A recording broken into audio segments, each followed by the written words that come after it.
শোনেকা কত বড় তুমি রঙ্গে যেন না বিবাদ আছে মোর মনসর সঙ্গে অধিকার অতি যেন যায় ভালে ভালে প্রভাতে আনন্দ করিবে তুমি এক সময় জয় শোনেকা বিলম্ব না করে পুত্র বধূকে ডেকে আসো ওই সাঁওতালি পর্বত বিন্দু ঘরে। ওগো বাবা, বধূমা তার আগে আমাকে প্রণাম দিন বাবা। আমি আশীর্বাদ করছি তোদের দীর্ঘ আয়ু হোক। ওগো মা, তুমি আমার প্রণাম দীর্ঘ আয়ু হোক বধূমা। জয় শোনেকা যাও, রাত্রি চলে গিয়েছে 3টি বহর, বাকি হয়েছে মাত্র 1টি বহর। 1টি বহরের মধ্যে উত্তম বধূমাকে থাকতে হবে ওই সাঁওতালি পর্বতে মেন্দ ঘরে।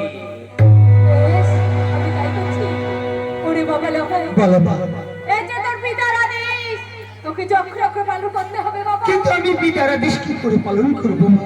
কি বলছিস বাবা? আমি তোমাদেরকে ছেড়ে কি করে সাঁওতালা পর্বত নিশ্চিন্ত লোহমেন্দ্র ঘরে থাকবো? ওরে লোকাই, আমি পারবো না মা। পিতার আদেশ পিতাকে ফিরিয়ে নিতে বলো মা।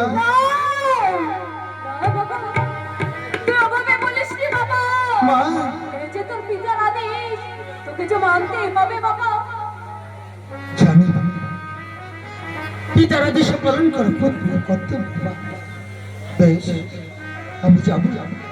আমি যাব পিতার আদেশ পালন করার জন্য সাঁওতালা পর্বত নিশ্চিন্ত লোহমেন্দ্র ঘর। আমাদেরকে নিয়ে চলো জননী। বেশ বাবা। ওগো বধূমা, ওগো মা, ওই বাসুর ঘরে যাওয়ার আগে আমি যে তোমাকে কিছু কথা বলতে চাই বাবা। বলুন না, কি বলবেন? আজ থেকে আমি আমার শেষ পুত্র লকের দায়িত্ব আমি তোমার হস্তে তুলে দিচ্ছি। এ কি বলছেন মা? তার ভালো মন্দ আজ থেকে তুমি দেখে রাখবে মা। ওগো মা, তাই তো বলছি মা। দেখতে দেখতে 3টি বহর চলে গিয়েছে, মাত্র রয়েছে 1টি বহর। এই 1টি বহরে জানে ঘিরে বাঁধি বধূমা। থাকিবেন বধূমা 1টি বহর জাগে, আর জাগে ঘরে ছিল বধূমা। মনে